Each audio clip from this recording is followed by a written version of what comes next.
Abshir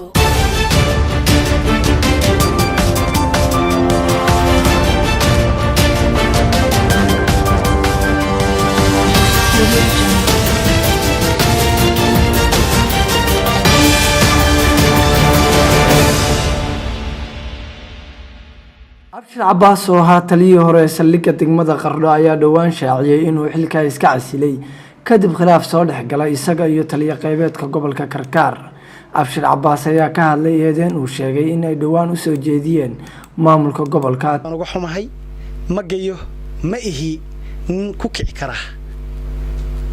ama looga bartay in uu ku kaco falal jirnimo ah. Aniga xilku waa meerto meel baa la bedeli karaa meel baa laga qaadi karaa askari baan u ahay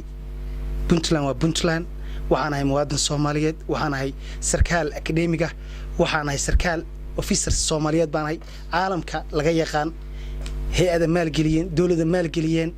wax bartay waxaan wax bartay waa Puntland waa Soomaaliya gaar ahaan Puntland waan ku noolahay oo magac iyo maamuus ku leeyahay awlaadi ii joogto deganahay waxaan dhalinyarada aqoon-yahana alxamdulillah waa ku faanaya maadii diiniba waxaan ma hadda iskala waalidkii wax baray oo ugu mahad celinaya ma ihi nin jaahila falalku uu sheegay madaxweynahaygu aniga madaxweynaha yahay waa mudanahaygi waa gudoomiyahayga gobolka waxyaalaha uu ku kacay xasha lillahi aniga ina aflagaadiyana waxaan kala aad uga xumahay gudoomiyaha gobolku hadallada uu ku hadlay waxaan qabaa muusan lahayn inuu jawaab ama hadalka uu ku hadlo ma uusan lahayn taliye qaybeed ma ahayn wuxuu ahaa madaxweynaha gobolka ma uusan ahayn taliyaha qaybta ma uusan ahayn taliyaha ciidanka booliiska gardar cad bay ahayd taasi marka waxa dhacay khilaaf muddo dheer soo jiitamayay dhaqaala baan ka wada hadalay uu leeyahay gobolku leeyahay masaligu leeyahay hadaan ka wada hadalay waxa jiray lacag ronda ah oo booliisku qaadan jiray hadii lacagtaas waxay dhanayd lacag 20 milyan 20 milyan taliyaha markaan soo fursan isaga xisaabihiisi waxay ii sheegeen in ay si bixin jireen lacag 10 milyan aniga tahaatan laysiinaya 12 milyan waxaan ku yiri maadaama 40 lacagtu tahay 40 milyan oo 20 booliis ku qaadan jiray 20 saligu qaadan jiray 20 qaadan jiray qaybtii birmid ku qaadan jireen maxaa sababay in aniga yiri waxaan rabaa inaan istiqlaal ku dhiibto maadaama aanu taliye saliga ahay waxaan codsanayaa taliye qaybtu inuu joogo shaqeeyo aniga fudud dhalinyaro ah alxamdulillah rabbi aqoon leh waxaan rabaa inaad iga bedesho meeshii qof kale u soo magacowdin meel alla meeshii Puntland ah haday mudug tahay haday nugaal tahay haday tahay sool haday tahay sanaag haday tahay bari meel kasta aadi karaan booliis aniga meel iga xirra xamar hadalay aad diyaar baan ahay meel iga xirra ma jiro taliyaha booliisku aad baan u amaanaya General Abdullahi Shiradool waxaan leeyahay mahada ka gaadho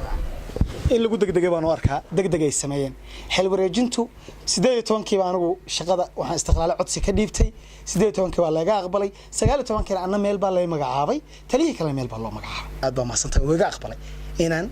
istiqlaaladii aan u dhiibtay weega aqbalay waan ku mahadinayaa 18kii bishii 7 2018 baan ka codsaday saacadu 12:45 daqiiqo duhurnimo ahayd waxaan ka codsaday taliyaha ciidanka booliiska inuu maadaama isqabad badan jiray anigu inaan tanaasul sameeyay gartay garashadeeda aqoonteeda aqligaygu siiyay inaan shaqo taliye Abshir oo hadalkiisa sii wata ayaa beeniyay in warar sheegaya inuu la tagay gaariga saldhigga degmada Qardho wuxuuna xusay gaariga in loogu adeego shacabka Qardho uuna hadda ku sugan yahay